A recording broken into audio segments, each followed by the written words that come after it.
조지호 전 경찰청장이 계엄 당시 담을 넘는 국회의원의 체포 지시를 대통령이 내렸다며 쐐기를 박는 증언을 했습니다. 재판부는 내란 피고인들의 사건을 하나로 묶어 늦어도 다음 달 9일까지 다 마무리 지을 계획입니다. 정수아 기자입니다.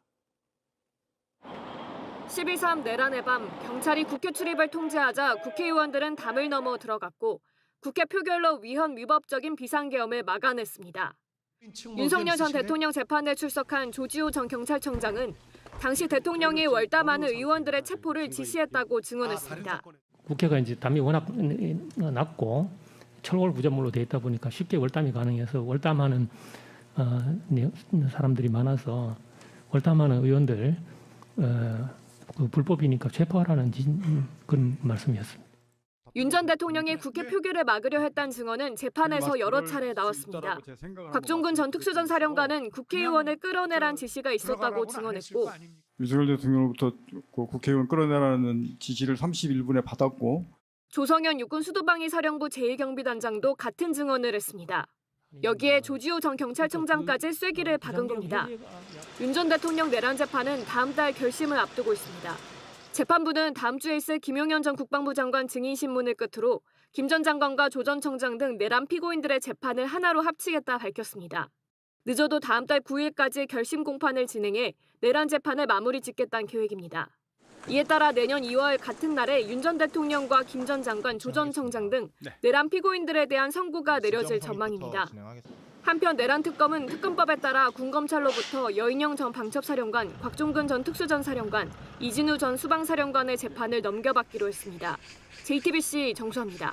그날 밤 계엄 해제안 의결을 위해서 국회로 진입하려는 의원들 상당수가 담을 넘어서 국회 안으로 들어갔습니다. 그런데 그 담을 넘는 의원들 이거 불법이니까 체포하라라는 지시를 받았다고 당시 경찰의 수장 조지호 전 경찰청장이 오늘 법정에서 생생하게 증언했습니다. 영상이 들어오는 대로 가장 빨리 시청자 여러분께 전달해 드리겠습니다. 그런데 이 증언이 오늘 증언이 의미가 있는 것, 지난 1일 이상민 전 행안부 장관의 재판에 증인으로 출석했던 조지호 전 청장이 그때도 명확하게 말을 했다는 겁니다. 그러니까 일관되게 반복적으로 체포 지시를 받았다는 걸 명확히 하고 있습니다.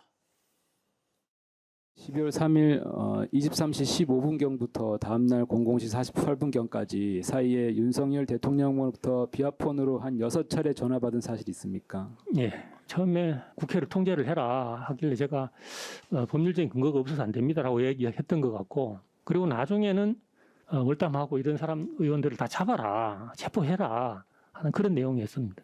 당시 윤석열 대통령이 증인에게 전화로 조 청장, 국회로 들어가는 의원을 체포해, 불법이야 라고 말했습니까? 그렇게, 그거는 제가 워딩을 분명히 기억을 합니다. 계엄 선포 전에 지난해 12월 3일 저녁에요. 삼청동 안가에서 회동을 했다라는 점도 조지호 전 경찰청장이 다시 한번 명확히 했습니다. 거기서 시간도 명확히 했습니다. 오후 7시 20분쯤 안가에 갔고 윤 전 대통령이 계엄을 선포할 거라면서 경찰이 중요하니까 치안 유지를 잘 해달라고 했다라고 증언을 했고요. 지난 1일 이상민 전 장관 공판에 나왔을 때 역시 조지호 청장의 증언을 보면 A4 용지를 받았는데 22시 국회, 23시 민주당사 꽤 구체적으로 이런 게 적혀 있었다라고 증언하기도 했습니다. 김우영 의원님. 상당히 중요해 보입니다. 그러니까 조지호 청장의 입장에서는 이번에 사실 어떻게 불법 계엄에 대해서 처벌받을 수 있는 대상은 사전에 공모했는지 여부와 적극적으로 종사했는지 여부를 따져봐야 될 것 같습니다. 조지호 청장 입장에서는 본인이 사전 공모를 안 했다고 주장할 수도 있을 것 같습니다. 시간상 너무 급하게 받은 점은 분명히 있을 것 같습니다. 하지만 조지호 청장은 그만큼 많은 권한을 행사할 수 있는 위치에 있었습니다. 특히 경찰력이라는 공권력, 즉 국민들을 대상으로 무력을 행사할 수 있는 공권력을 투사할 수 있는 위치에 있었기 때문에 조지호 청장 입장에서는 조금 더 자기가 억울할 수도 있겠지만 실질적으로 처벌을 받을 수밖에 없는 상황에 놓였다고 보는 것이 합리적일 거라고 저는 생각을 합니다. 예. 그렇기 때문에 현재로서는 조지호 청장의 증언도 매우 중요하고 조지호 청장이 지금 파면당했지 않습니까? 그 파면의 근거 역시도 어찌 보면 12월 3일 안가에서 들었던 내용을 어쨌든 사전에 조금이라도 일찍 들었기 때문에 저런 처벌과 더 나아가서 증언이 더 중요하다는 점을 말씀드리겠습니다. 예, 지금 김용 의원 논평을 할 때 지금 나오고 있는 이 장면은 오늘 조지호 전 경찰청장이 증인으로 나온 모습입니다. 지금 화면 왼쪽으로 윤 전 대통령도 보이고요. 그리고 법정 기준으로 가운데 있는 증인석에는 조지호 전 청장이 앉아 있습니다.